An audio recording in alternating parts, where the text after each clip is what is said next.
must feel like a really big win, does it? No, it feels like a big result. Obviously, we were behind. We had to show some character. Then I think in the second half we were a little bit more brave with the ball and also with the pressing. In the first half we couldn't find many spaces. They were defending very well, even in the wide areas, because we didn't have many runs in behind, so they could manage very well that, and we're a little bit slow with the ball. But obviously it's a very important win, another 3 points, and that's the aim. I suppose ultimately the VAR decision has proved quite pivotal in that game. It took quite a while for the referee to arrive at that. How did you see it on the pitch? No, he was just waiting just to understand if it was a red card, because he told me straight away that the penalty was confirmed, but they had to see the red card. Obviously, we know that the red card, when it's like a push or a pull and no intention to go for the ball, is a red card, because it was last man, but he was trying to understand if Mateus was in control of the ball or not. You'll know that Dean Henderson has a pretty good record at saving penalties, so what was key to beating him today? No, obviously I work with him. I was with him after he had a spell at Forest. I had a penalty against Forest. He told me what he was supposed to do when he was there, so I knew what he was waiting from me. He even told me now at the end that he wanted to go again to the same side as he did last week and save it. Luckily for me, he went to the other side as I thought, and the ball went in. Well, you weren't done there. It was the perfect ball into Benjamin Sesko. How much trust do you have in him at the moment with the goal-scoring form that he's in? No, he's a very good player. You know, he just wanted to find his confidence back, and I think he can do much better. And he's a kid that always wants to improve, and I think he's aware of that. He's never happy with just a goal, and that's very important for a player to play at this club, because when you kind of relax and feel yourself too much, you go through the wrong path. But he's very aware that he needs to score week in, week out at this club, and he's doing that. And for everyone at the club, everyone is very happy with the progress he's having, and hopefully he's going to have even more goals until the end of the season. Well, as a team, you are making great progress. What does this result do for your top 4 ambitions? No, obviously he gives us a chance to get closer to the third place now, but it's a lot of games to go still, and we have a lot to do. It's very important that we, as I said before, we don't feel that we are already in the place we want to be, because the season still has a lot of games to play, 10 I think, and that's a lot of points in game, and so we need to make as much points as we can. Well, for now, enjoy this victory. A great team performance, but you are the player of the match. Well done. Thank you very much. Thank you. Well, Michael, congratulations. What a turnaround to maintain this unbeaten start you've made. How do you sum up the performance?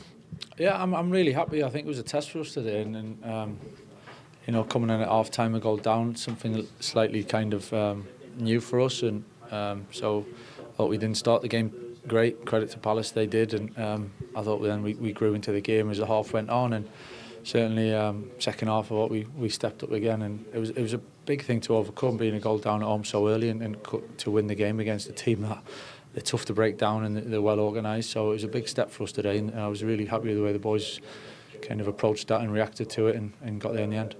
Yeah, before you reached the turning point, that first half, when you drill down into it, where do you think you perhaps struggled to find your rhythm a little bit?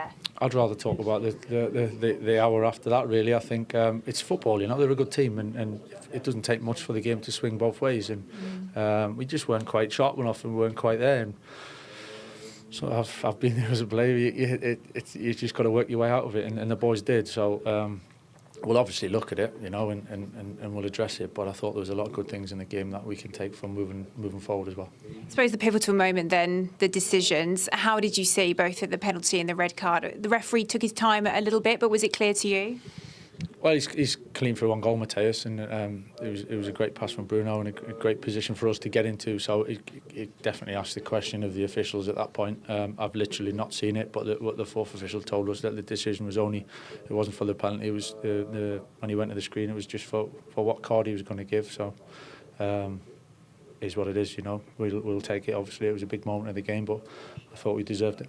Yeah, I suppose it's one thing having the extra man, but then really taking advantage of that situation. How do you think the players were able to do that so well? Yeah, it's a difficult balance, that, you know, because they obviously still set up to break forward and got dangerous players, and they had moments when we had to kind of react and deal with it. But yeah, again, credit to the boys, you know, and breaking down that defence that's kind of so well drilled, you know, and we did it in different ways. We could have had more, so it was a good way to finish the game. Tesco on the score sheet again. What did you make of his performance as a whole this afternoon? Yeah, Ben's there to score goals, and he's done enough of that lately, and it's something that I've said it. He's going to be an important player. He is an important player. He's going to be even more important as he kind of progresses and improves all the time. So to get his start today, for me, it wasn't a big drama. It wasn't. It was a natural kind of decision, and Ahmad coming on and rotating a little bit. But for Ben to get that goal again, that's some really important goals he's got for us, and it was a fantastic header. And up to third, does it feel like quite a significant result in your top 4 ambitions this season? It was more the way the game went, to be honest. I think wherever we were in the league, I think there was more of, as I said, that new kind of challenge in some ways for us to be down like that at home and overcome it. I think that was the biggest thing from today. Yeah, we've moved up a position, which obviously is nice, but you know, it's 1 week, it's one weekend again, so we're not getting carried away with that. But it's more the performance and the way we've done it. I think that the boys will benefit a lot from that. And before you go, how about Luke Shaw? What can you tell us there exactly? He just wasn't well. He was ill. So, Right. so yeah, he recovers really, but he'll be going home and wrapping himself up and getting back as quick as possible. So hopefully it's not too bad. And just to check on Harry Maguire, he looked like he might have been in a bit of discomfort as he was leaving the pitch. Yeah, we'll see with Harry. We'll see, but hopefully he'll be ready for Wednesday. You know, and I thought the boys that came on actually had done really well for us today, and we needed it. So good day for